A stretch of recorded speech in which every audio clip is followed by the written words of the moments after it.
సంఖ్యాకాండము 21వ అధ్యాయము. ఇశ్రాయేలు అతారీయుల మార్గమున వచ్చుచున్నారని దక్షిణ దిక్కున నివసించిన కనానీయుడైన అరాదు రాజు విని అతడు ఇశ్రాయేలుతో యుద్ధము చేసి వారిలో కొందరిని చెరపట్టగా ఇశ్రాయేలు యెహోవాకు మొక్కుకొని, నీవు మా చేతికి ఈ జనమును బొత్తిగా అప్పగించిన ఎడల మేము వారి పట్టణములను నీ పేరిట నిర్మూలము చేసేదమన్రి. యెహోవా ఇశ్రాయేళ్ల మాట ఆలకించి ఆ కనానీయులను అప్పగింపగా ఇశ్రాయేలు వారిని వారి పట్టణములను నిర్మూలము చేసిరి. అందువలన ఆ చోటికి హోర్మా అను పేరు పెట్టబడెను. వారు ఏదేము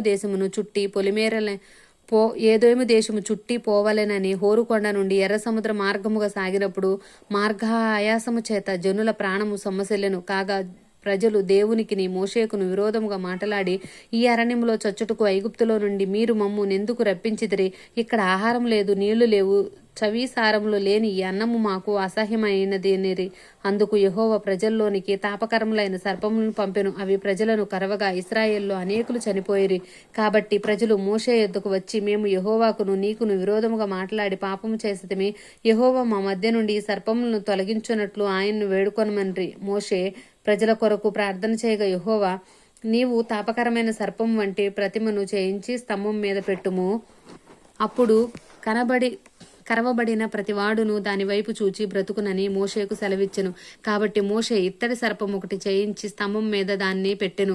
అప్పుడు సర్పపు కాటు తినిన ప్రతివాడు ఆ ఇత్తడి సర్పమును నిదానించి చూచినందున బ్రతికెను.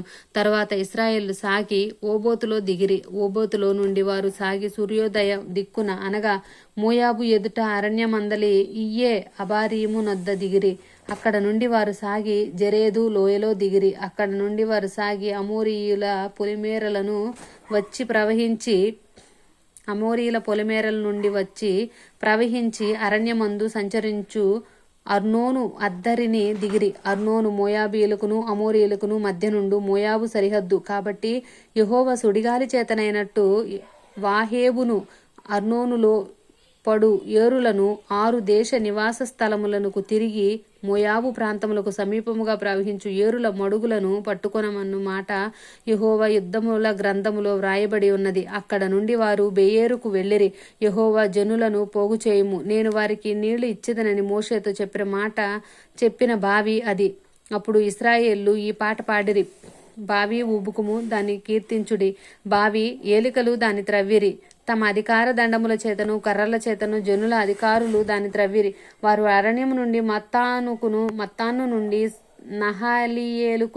నహలియేలు నుండి బామోతుకును మోయాబు దేశమందరి లోయలోనన్న బామోతు నుండి ఎడారికి ఎదురుగానున్న పిస్కా కొండకు వచ్చిరి. ఇశ్రాయేలు అమోరీయుల రాజైన సీహోను నద్దకు దూతలను పంపి, మమ్మును నీ దేశంలో బడి వెళ్ళనిమ్ము. మేము పొలములకైనను ద్రాక్ష తోటలకైనను పోము, బావుల నీళ్లు త్రాగము. మేము నీ పొలిమేరలను దాటు వరకు రాజమార్గంలో నడిచిపోదుమని అతనితో చెప్పించిరి. అయితే సీహోను ఇశ్రాయేలును తన పొలిమేరలను దాటనీయలేదు. మరియు సీహోను తన సమస్త జనమును సమకూర్చుకొని ఇశ్రాయేలును ఎదుర్కొనుటకు అరణ్యంలోనికి వెళ్లి యహజాకు వచ్చి ఇశ్రాయేలుతో యుద్ధం చేసెను. ఇశ్రాయేలీయులు వానిని కత్తివాత హతము చేసి వాని దేశమును అర్నోను మొదలుకొని ఎబ్బేతు వరకు అనగా అమ్మోనీయుల దేశము వరకు స్వాధీనపరుచుకొనిరి. అమ్మోనీయులు పొలిమేర దుర్గమైనది అయినను ఇశ్రాయేలు ఆ పట్టణములన్నిటినీ పట్టుకొనిరి. ఇశ్రాయేలు అమోరీయుల పట్టణములన్నిటినీ హెష్బోనులోను దాని పల్లెలన్నిటిలోనూ దిగిరి. హెష్బోను అమోరీయుల రాజైన సీహోను పట్టణము. అతడు అంతకు మునుపు మోయాబు రాజుతో యుద్ధము చేసి అర్నోను వరకు వాని దేశము అంతయు పట్టుకొనెను. కాబట్టి సామెతలు పలుకు కవులు ఇట్లు చెప్పుదురు, హెష్బోనుకు రండి, సీహోను పట్టణమునకు కట్టవలెను, దానిని స్థాపింపవలెను. హెష్బోను నుండి అగ్ని బయలువెళ్ళెను, సీహోను పట్టణము నుండి జ్వాలలు బయలువెళ్ళెను. అది మోయాబునకు చేరిన 6 దేశమును కాల్చెను. అర్నోను యొక్క ఉన్నత స్థలముల ప్రభువులను కాల్చెను. మోయాబు, నీకు శ్రమ. కెమోషు జనులారా, మీరు నశించిరి. తప్పించుకొనిన తన కుమార్తెలను అతడు అమోరీయుల రాజైన సీహోనుకు చెరగా ఇచ్చెను. వాటి మీద గురిపెట్టి కొట్టితిమి. దీబోను వరకు హెష్బోను నశించెను. నోఫహు వరకు దాని పాడు చేసితిమి.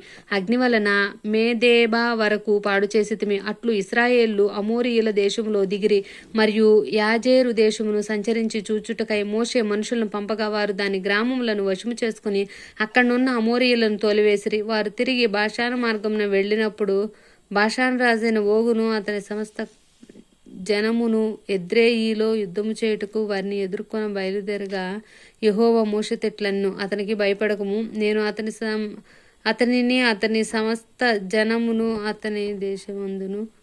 అతని దేశమును నీ చేతికి అప్పగించితిని. నీవు హెష్బోనులో నివసించిన అమోరీయుల రాజైన సీహోనుకు చేసినట్లు ఇతనికిని చేయుదువు. కాబట్టి వారు అతన్ని అతని కుమారులను అతనికి ఒక్కడైనను శేషించకుండా అతని సమస్త జనమును హతము చేసి అతని దేశమును స్వాధీనపరుచుకొనిరి. ఆమేన్.